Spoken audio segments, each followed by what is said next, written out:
गरीब जेठानी की पार्टी में देवरानी की महंगी ड्रेस। रात में ममता और महेश आपस में बातें कर रहे थे। ममता, एक हफ्ते बाद तुम्हारा बर्थडे आने वाला है। इस बार भी तुम्हारा बर्थडे बड़े धूमधाम से मनाएंगे। क्यों बार बार हर साल फालतू में पैसा खर्च करते हैं आप? ममता, तुम भूल गए हमारी लव मैरिज हुई है। याद करो, जब हम कॉलेज में थे तब तुम्हें अपना बर्थडे मनाने का बहुत शौक था, लेकिन तुम्हारे पास पैसे नहीं होते थे, मेरे पास भी पैसे नहीं होते थे। इसलिए मैंने अपने पूरे क्लास के दोस्तों के साथ मिलकर पैसे इकट्ठे किए और कॉलेज में ही तुम्हारा बर्थडे सेलिब्रेट किया। उसी दिन मैंने तुम्हें प्रपोज किया था। वो दिन मैं कैसे भूल सकती हूँ महेश? हाँ, तो बस वही दिन याद करने के लिए मैं हर साल तुम्हारा बर्थडे मनाता हूँ और इस बार भी जरूर मनाऊंगा। ठीक है, फिर देवर जी और देवरानी जी को भी शहर से बुला लीजिए। ठीक है, मैं सुबह विक्रम को फोन कर दूंगा। सुबह उठते ही महेश ने सबसे पहले अपने छोटे भाई विक्रम को फोन किया। विक्रम, एक हफ्ते बाद तेरी भाभी का बर्थडे है। मुझे पता है तो दिल्ली में बिजनेस करता है, पर अगर टाइम मिले तो राधिका को लेकर आ जाना। अरे भैया, भाभी का बर्थडे हो और मैं ना हूँ, ऐसा कैसे हो सकता है? विक्रम की बात उसकी बीवी राधिका सुन रही थी। फोन रखते ही, विक्रम, तुमने बिना मुझसे पूछे गांव जाने के लिए हाँ बोल दिया। हमारे स्टैंडर्ड का नहीं सोचा तुमने? तुम इतने बड़े बिजनेसमैन हो, मैं इतनी बड़ी इन्फ्लुएंसर हूँ, इंस्टाग्राम पर मेरे मिलियन में फॉलोअर्स है। गाँव जाकर मेरा स्टैंडर्ड नहीं गिर जाएगा?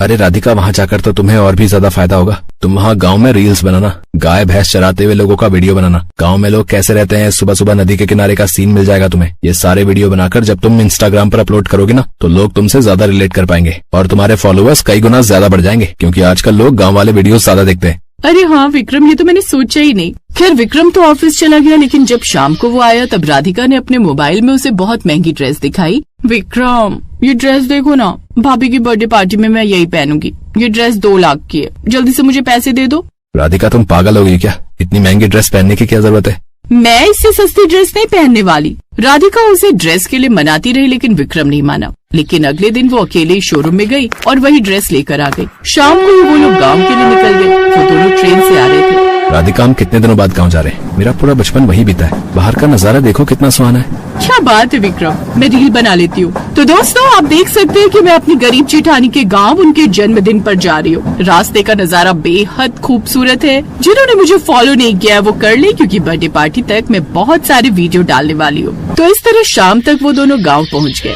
जेठानी ममता और महेश ने उन दोनों का बहुत स्वागत किया, लेकिन राधिका एक बार फिर से रील बनाने लगी। तो दोस्तों, ये है मेरी गरीब जेठानी का घर। मेरी भाभी ने बिल्कुल गरीबों वाली साड़ी पहन रखी है और ये है मेरे महेश भैया, यही मेरे जेठ जी हैं। बंद करो राधिका, अभी अभी हम आए और तुम रील बनाने लगी। रील बनाने के नाम पर तुम भाभी की इंसल्ट कर रही हो। अरे बनाने दो देवर जी, कोई बात नहीं। रात में ममता ने सबके लिए खाना बनाया।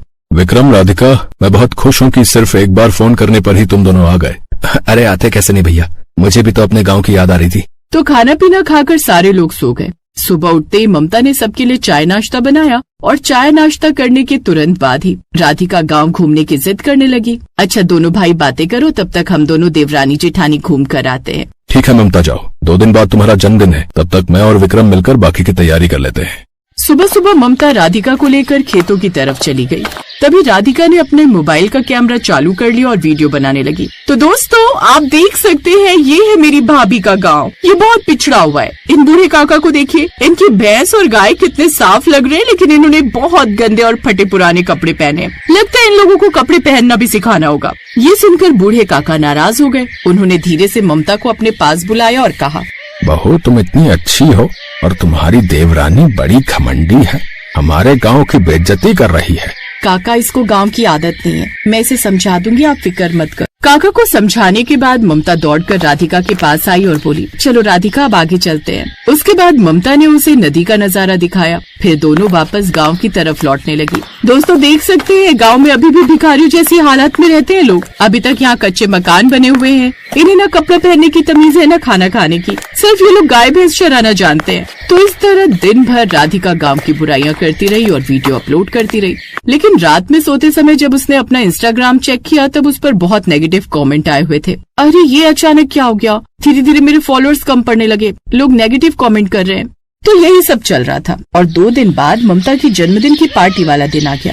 राधिका ने वही महंगी वाली ड्रेस पहनी। विक्रम उसकी ड्रेस देखकर हैरान था, लेकिन सबके सामने कुछ नहीं बोला, क्योंकि पूरा गाँव वहाँ इकट्ठा था। ममता ने केक काटा। उसके बाद ममता ने सबसे पहले अपने पति महेश को केक खिलाया, फिर अपनी देवरानी को, फिर देवर को। खाने के तुरंत बाद वहाँ पुलिस आ गई। राधिका की तलाशी लो। इंस्पेक्टर साहब, मैंने क्या किया?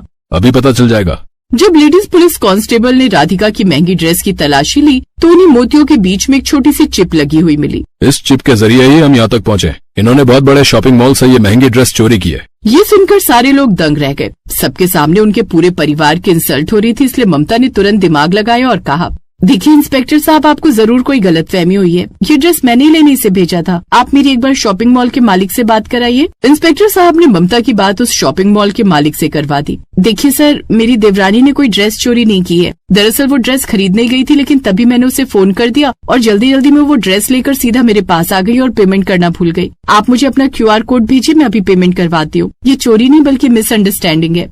देखिए मैडम, मैं समझ सकता हूँ, लेकिन बिना पेमेंट किए तो नहीं जाना चाहिए था। मैं समझ सकती हूँ सर, लेकिन यहाँ थोड़ी प्रॉब्लम हो गई थी, इसीलिए मैंने जल्दी जल्दी में उसे बुला लिया। इसी धोखे में बेचारी पेमेंट करना भूल गई होगी। ठीक है मैडम, आप मुझे समझदार रखती हैं, इसलिए मैं आपको बैंक डिटेल्स भेजता हूँ। आप मुझे पेमेंट करवा दीजिए। तो किसी तरह ममता ने राधिका को बचा लिया। विक्रम ने पेमेंट कर दी और पुलिस भी वहाँ से चली गई। राधिका, मैंने तुमसे ये ड्रेस लेने के लिए मना किया था ना, और तुमने चोरी कर ली। अच्छा हुआ भाभी ने तुम्हें बचा लिया, वरना कल तक पूरे शहर में मेरा नाम बदनाम हो जाता तुम्हारी वजह से। मुझे माफ कर दीजिए, ये चोरी का आइडिया मेरी एक सहेली ने दिया था। आज के बाद मैं ऐसी कोई गलती नहीं करूंगी। आज के सोशल मीडिया के दौर में सोशल मीडिया ने लोगों का दिमाग खराब कर दिया है। राधिका, ये गलती तो सुधर गई तुम्हारी, पर अभी दूसरी गलती भी सुधारनी है। अब कुछ दिन तुम यही मेरे साथ रहोगी और इस गांव के बारे में अच्छी अच्छी चीजें लोगों को बताओगी। तुम खुद गाय भैंस चराना और जो तुम्हें फील हो वही पब्लिक को बताना। फिर देखना पब्लिक तुमसे कैसे रिलेट करती है और तुम्हारे फॉलोअर भी बढ़ जाएंगे। राधिका ने वैसा ही किया और जितने भी फॉलोअर उसके कम हो गए थे वो तो वापस आए ही, उसके अलावा लाखों फॉलोअर्स और भी बढ़ गए। उस दिन के बाद सारे लोग एक साथ खुशी खुशी रहने लगे।